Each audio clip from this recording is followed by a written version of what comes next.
اپنے شو M B G speech کے ساتھ بلال غوری آپ کی خدمت میں حاضر ہے۔ اب تک کی سب سے بڑی اور اہم ترین خبر یہ ہے کہ جناب شوکت ترین صاحب بھی اس حکومت کو خیر بات کہنے جا رہے ہیں اور نئے پاکستان میں 5واں وزیر خارجہ تلاش کرنے کی کوششیں جو ہیں وہ بھرپور انداز میں جاری ہے۔ اس خبر کی تفصیل کچھ یوں ہے کہ عبدالحفیظ شیخ صاحب جب سینٹ کا الیکشن ہار گئے تھے اور ان کے بعد شوکت ترین صاحب جو ہیں وہ انہوں نے پاکستان کے وزیر خزانہ کا منصب جو ہے وہ سنبھالا تھا۔ 17 اپریل 2021 کو جو شوکت ترین صاحب ہیں انہوں نے بطور وزیر خزانہ حلف اٹھایا تھا۔ اب پاکستان کا جو آئین ہے اس کا چیپٹر 3 جو فیڈریشن اور فیڈرل کیبنٹ سے متعلق ہے، دیکھتے ہیں کہ وہ اس بارے میں جو ہے وہ کیا کہتا ہے۔ تو یہ چیپٹر 3 میں جو سیکشن 91 کی سب سیکشن 9 ہے وہ کہتی ہے a minister for any period of 6 consecutive months is not a member of the National Assembly shall at the expiration of that period cease to be minister۔ ویسے تو جو سینٹ کے ارکان ہیں یا قومی اسمبلی کے ارکان ہیں انہی میں سے ہی اپنی کابینہ کا انتخاب کرنا ہوتا ہے وزیر اعظم نے، لیکن وزیر اعظم کے پاس یہ اختیار موجود ہے کہ کوئی ایسا شخص جو سینیٹر نہیں ہے یا ایم این اے نہیں ہے اسے بھی وزیر اعظم جو ہے وہ اپنی کابینہ کا رکن بنا سکتے ہیں، وزیر بنا سکتے ہیں، بشرطی کہ 6 ماہ کے اندر وہ مجلس شورا کا رکن جو ہے وہ منتخب ہو جائے، یا وہ سینیٹر بن جائے یا پھر وہ قومی اسمبلی کا رکن بن جائے۔ اب 17 اپریل 2021 کو شوکت ترین صاحب نے بطور وزیر خزانہ حلف اٹھایا تھا، تو اس کا مطلب یہ ہے کہ 17 اکتوبر کو یہ جو مدت ہے آئین میں دی گئی مہلت ہے 6 مہینے کی وہ ختم ہو رہی ہے۔ 17 اکتوبر سے پہلے یا تو انہیں سینیٹر منتخب کروایا جانا چاہیے تھا یا پھر انہیں قومی اسمبلی کا رکن منتخب کروایا جانا چاہیے تھا۔ اب ظاہر ہے ایم این اے منتخب کروانے یا سینیٹر منتخب کروانے کا طریقہ کار ہے، وہ 1-2 روز یا 1-8 ہفتے کی تو بات ہے نہیں کہ اس کو آپ ہٹا دیں اور اس کو آپ بٹھا دیں۔ اگر کسی کو استعفیٰ بھی دلوایا جائے، چاہے وہ سینٹ کی نشست سے استعفیٰ دلوایا جائے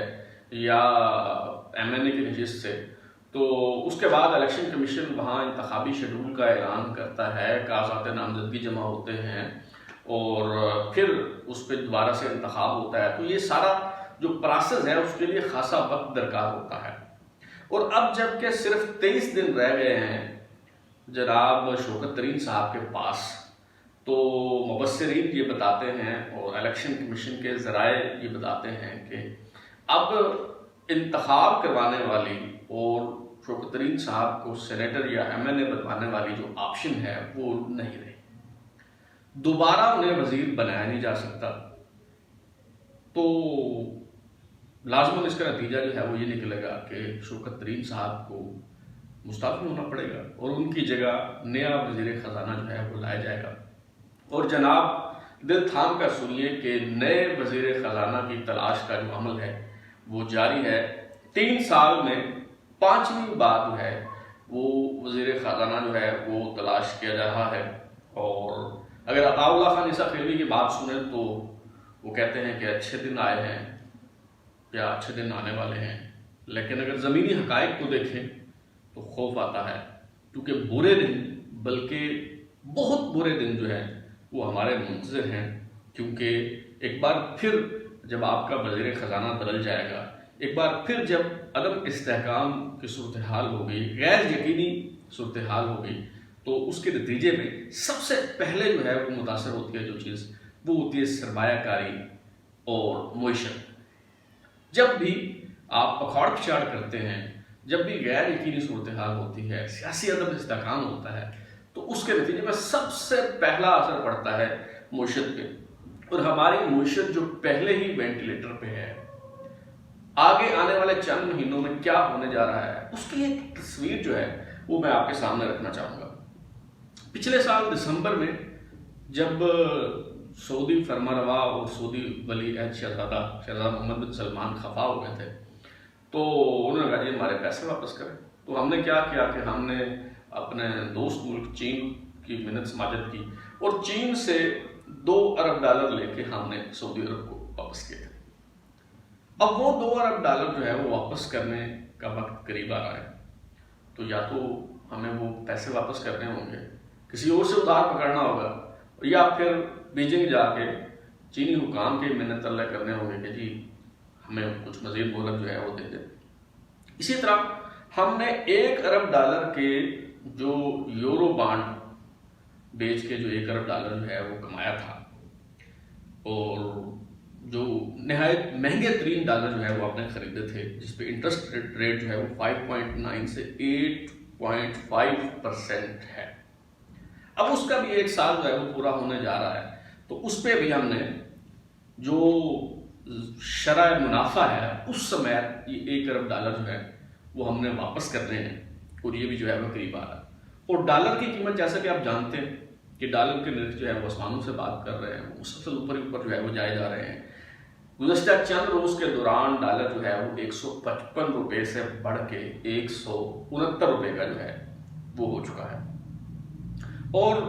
آپ کو یاد ہوگا کہ جب یہ حکومت آئی تو ایک جملہ جو ہے وہ بہت مشہور ہوا تھا، اور وہ جملہ کیا تھا؟ طفلان انقلاب جو ہے وہ بتایا کرتے تھے کہ جی یہ جو ڈالر 104 روپے کا آپ کو مل رہا تھا نا جی، تو یہ اسحاق ڈار نے مصنوعی طریقے سے ڈالر کو 104 روپے پہ رکھا ہوا تھا، ہم اس کو اس کی اوریجنل پرائس پہ لے کے جا رہے ہیں۔ ہم مصنوعی طریقے سے ڈالر کے نرخ کو یا روپے کی جو ویلیو ہے اس پہ ہم کنٹرول نہیں رکھنا چاہتے، بلکہ جو ہم چاہتے ہیں کہ مارکیٹ فورسز جو ہیں وہ روپے کی جو ویلیو ہے، ہماری کرنسی کی جو قدر ہے، اس کو وہ ڈیٹرمن کریں، اس کا وہ تعین کریں مارکیٹ فورسز، اور ہم اس میں مداخلت جو ہے اس قسم کی نہیں کرنا چاہتے۔ چونکہ ہم مداخلت نہیں کر رہے ہیں، اس لیے یہ ڈالر کے نرخ جو ہیں وہ اوپر گئے ہیں۔ اب یہ 135، 40 یا 45 پہ چلا گیا ہے، اب یہ اس کی اوریجنل ویلیو ہے، تو اب یہ یہی رہے گا۔ لیکن نہ صرف ڈالر 169 روپے تک جو ہے وہ چلا گیا ہوا ہے، بلکہ ایک اور حیرت انگیز انکشاف یہ ہے کہ وہی جو پختیاں کستے تھے اسحاق ڈار پہ، اور تنقید کی جاتی تھی جس حوالے سے کہ جی مصنوعی طریقے سے ڈالر کی قیمت جو ہے وہ اسے کنٹرول کیا جا رہا ہے، وہ عرصہ دراز سے ڈالر کے جو نرخ ہیں ان کو مصنوعی طریقے سے نیچے لانے اور کنٹرول کرنے کی کوشش جو ہے وہ کر رہے ہیں، لیکن پھر بھی ڈالر اوپر اچھایا جا رہا ہے اور سنبھل نہیں پا رہا۔ یہ اسٹیٹ بینک کے جو ذرائع بتاتے ہیں کہ جون سے اس مہینے میں،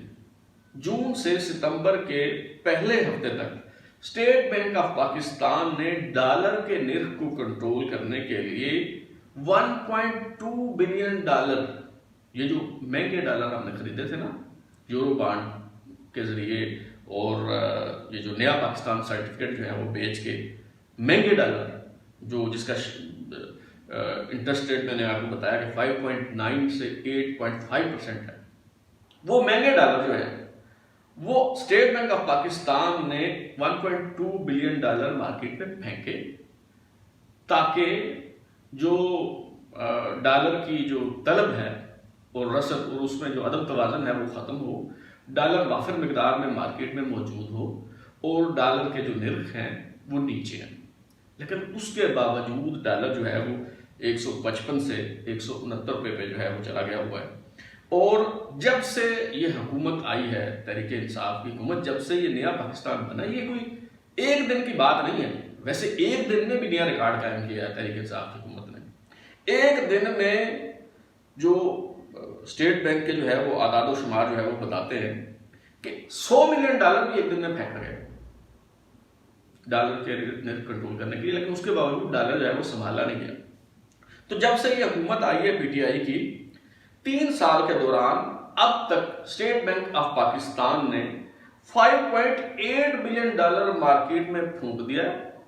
تاکہ روپے کو جو ہے وہ سٹیبل کیا جا سکے، روپے کی قدر کو مزید گھٹنے سے جو ہے وہ روکا جا سکے۔ لیکن اس کے باوجود ڈالر کی قیمت جو ہے وہ نہیں سنبھل رہی، روپیہ نہیں سنبھل رہا، اور لڑکتا ہی جا رہا ہے اور یہ فیصلہ کرنا دشوار ہو رہا ہے کہ یہ جو حکمران ہیں یہ زیادہ تیزی سے گر رہے ہیں یا پھر روپیہ جو ہے اس کی قدر زیادہ تیزی کے ساتھ جو ہے وہ گر رہی ہے. تو جو لگتا ہے کہ کوا چلا ہنس کی چال اور اپنی بھی بھول بیٹھا. ویسے اپنی تو ان کی کوئی چال جو ہے وہ تھی نہیں, تو انہوں نے اسحاق ڈار کی نقل کرنے کی جو ہے وہ کوشش کی, لیکن آپ کو پتا ہے کہ نقل کے لیے بھی عقل کی ضرورت ہوتی ہے. تو مارکیٹ میں ڈالر پھینکنے کے باوجود ڈالر کے نرخ جو ہے وہ کنٹرول نہیں ہو رہے. جون سے ستمبر تک 1.2 بلین ڈالر, جبکہ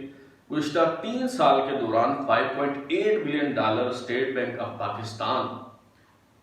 جبکہ فائنانس منسٹری کا دعویٰ ہے کہ مارکیٹ فورسز جو ہیں وہ روپے کی ویلیو ڈیٹرمن کرتی ہیں, ہم اس میں مداخلت نہیں کرتے. تو مصنوعی طریقے سے